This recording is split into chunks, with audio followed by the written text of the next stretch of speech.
I now give the floor to Mr. Christopher Lockyer. Madam President, Excellencies, colleagues. Medical teams have added a new acronym to their vocabulary, WCNSF. Wounded Child, No Surviving Family. Children who do survive this war will not only bear the visible wounds of traumatic injuries, but the invisible ones too.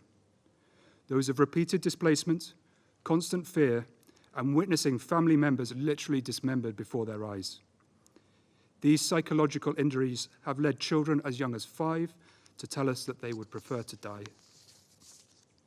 It is so decided. The people of Gaza need a ceasefire not when practicable, but now. They need a sustained ceasefire, not a temporary period of calm. Anything short of this is gross negligence. We took every precaution to protect the 64 humanitarian staff and family members. The consequences of casting international humanitarian law to the wind will reverberate well beyond Gaza. It will be an enduring burden on our collective conscience. This is not just political inaction, it has become political complicity. 2 days ago, MSF staff and families were attacked and died in a place they were told would be protected. Today, our staff are back at work, risking their lives once again for their patients. What are you willing to risk? We demand the protections promised under international humanitarian law. We demand a ceasefire from both parties. We demand the space to turn the illusion of aid to meaningful assistance. What will you do to make this happen?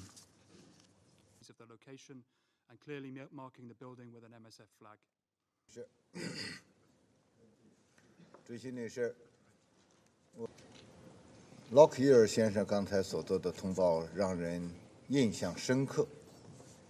我希望他所描述的加沙悲惨景象，能让个别安理会成员产生良心上的触动。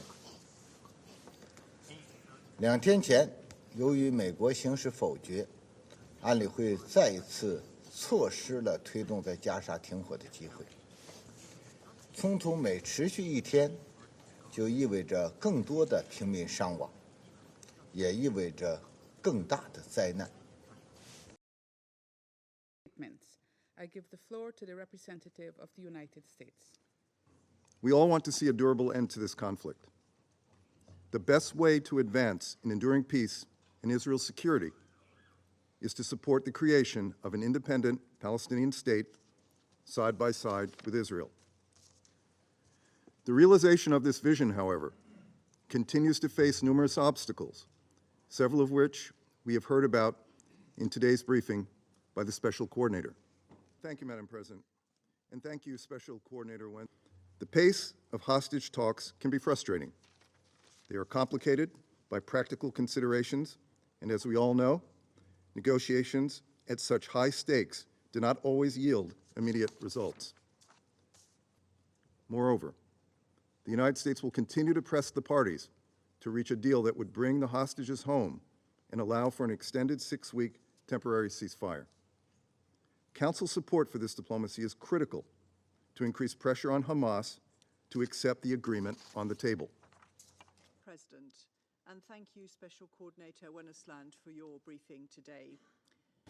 Mr. Lockyer, I join others in offering condolences to the families and friends of those who've lost their lives, and also I salute the courage of those who have decided to stay. Your briefing to us was harrowing and your message was unequivocal and clear, and I thank you for that. Of the United Kingdom for her statement, and I now. What future is waiting for us, the international community, if we continue to be indifferent to the tears of 17,000 unaccompanied minors having witnessed unimaginable horrors of death and destruction? What kind of the Council have we become if we remain untouched by the tearful briefing that we heard today by the Secretary General of Médecins Sans Frontières?